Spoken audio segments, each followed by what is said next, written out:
Hi, y'all. This is another episode of Ask Aubrey, where we examine the ampersands in life and I give you advice for your fucked up life, okay?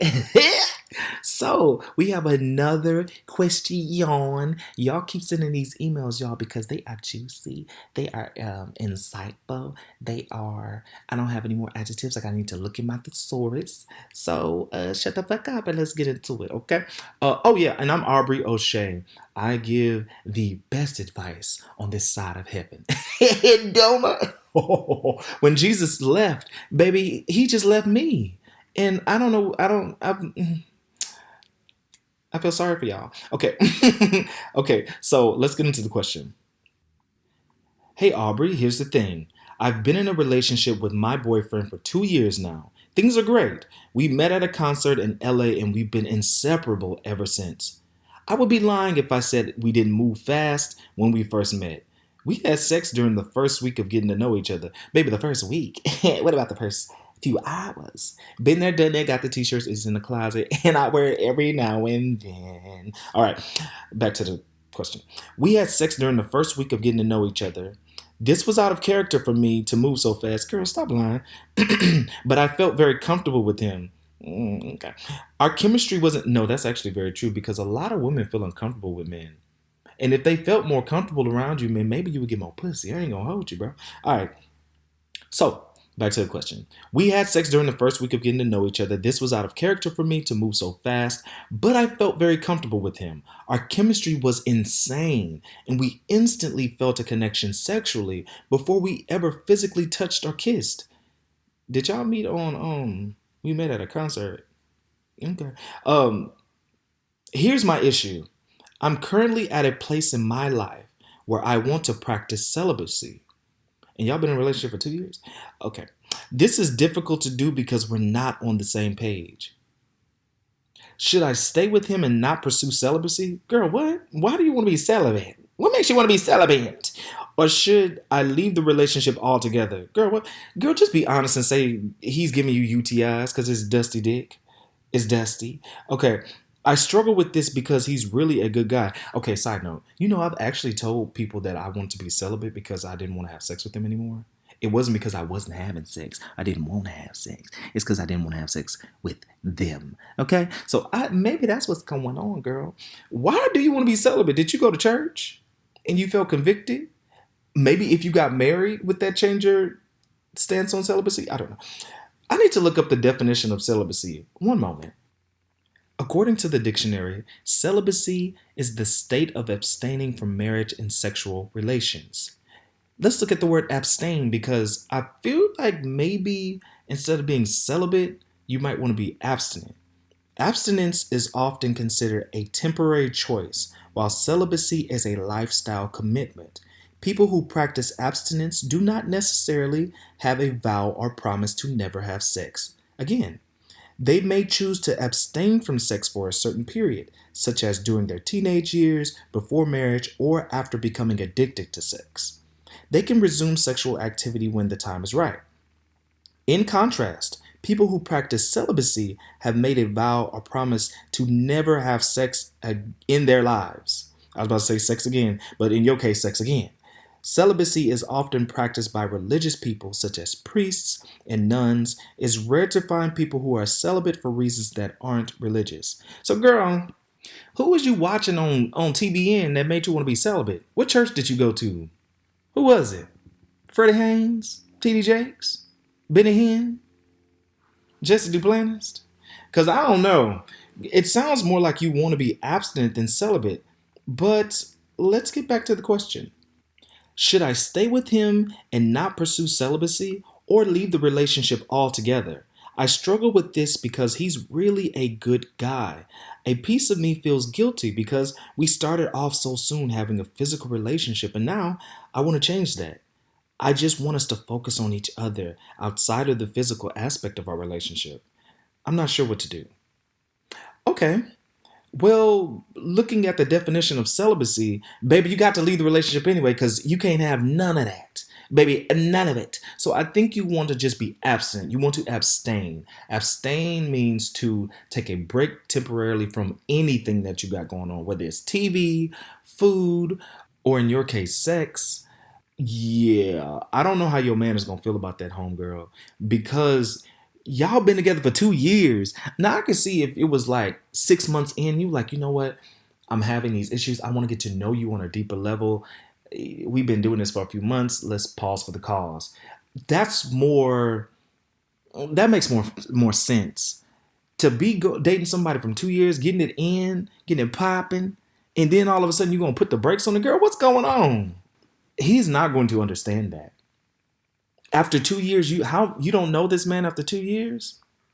And where is this relationship even going?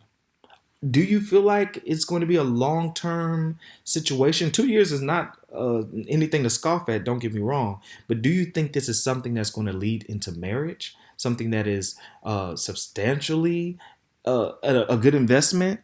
Like I say investment like he's money, but I mean at the end of the day, you have to be careful who you invest your time, your energy, your body into. Is this man a good investment? If not, cut your losses and just go separate ways. Because 2 years, you don't have a deeper connection than sex with him. I would hope you would. To me, it sounds like you want to grow in a different area of your relationship because sex may be eclipsing that part between the two of you. With if that is the case, sex is not the problem. It's your emotional and spiritual connection that's the issue. So maybe couples counseling might be a better answer to your issues than celibacy or abstinence. But if you do want to give your body a rest, you can always be honest with him and say that too. However, I will say that cutting off sex is not a good incentive for a man to get to really know the deepest part of you because that should have been done at the beginning.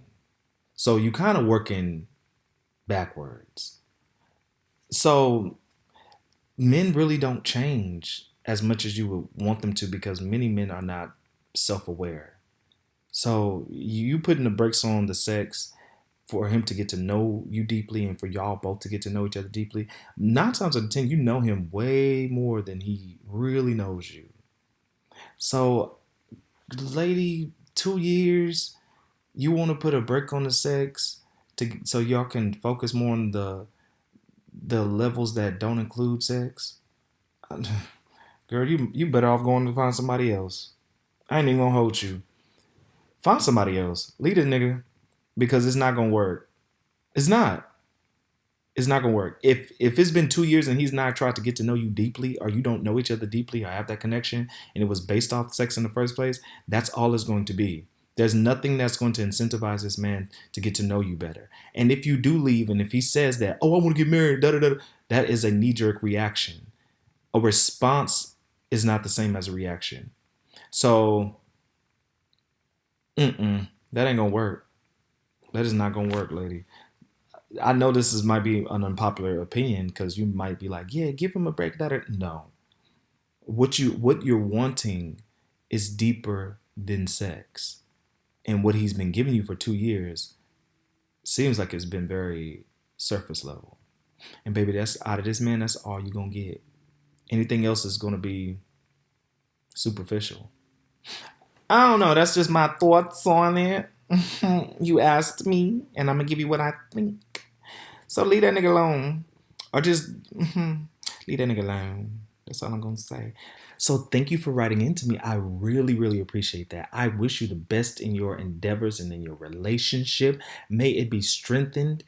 Get in couples counseling or leave that nigga alone because that's all you're gonna get. You ain't gonna get nothing more unless you go to counseling. Okay? Or unless you start over with a new nigga and not fuck him in the first week of knowing him.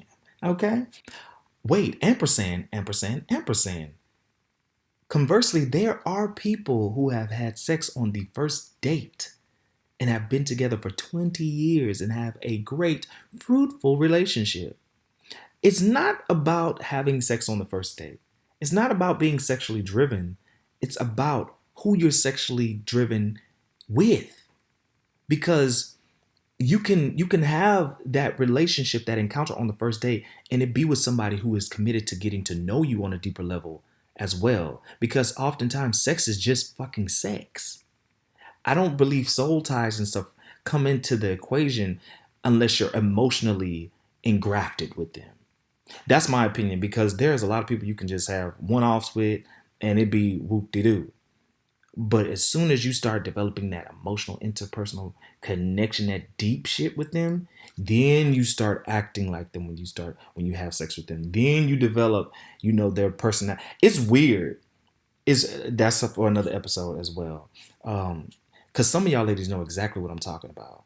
Have you ever been having sex with a man? You be like, why am I angry all the time now? Why do I feel insecure? Why am I jealous? That has never been me.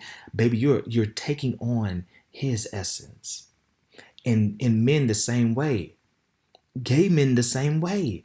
And it's not always the person that is receiving the seed. It's often also the person who is imparting it. It's a dual exchange of things when you're emotionally tied to somebody.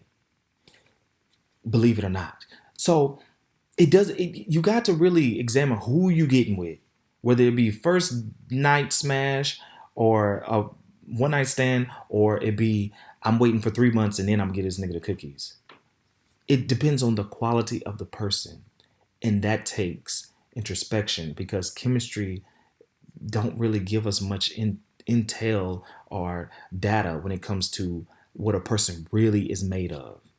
In my opinion, chemistry, quote unquote, is nothing but like endorphins, pheromones bouncing off one another. It's primal, it's instinctual, but it's not deep. It ain't deep. And we trying to get to the deep end over here. You feel me? So, okay, now I am really signing off. I be signing off and then be bringing it back up, so I'm going to shut the fuck up, okay? So this has been Aubri O'Shea with Ask Aubri, and thank you so much for listening. And remember, always examine the ampersands in every situation and circumstance. Always examine the ampersands in every situation and circumstance. And it will give you more clarity. It will give you more peace. And it will give you a sense of, I didn't know it was like that. Okay, I see it like that. I can leave somebody and still have my self-respect. I can leave somebody, still be sad and miss them, and not reconnect with them. I could be with somebody for 2 years and not know them. The sex can be great and you could be an awful person. It's so many ampersands. Okay, I'm gonna shut the hell up. Um, and I hope you all have a great day or night or evening, whatever it is, wherever you are. I hope you're good. All right, bye-bye.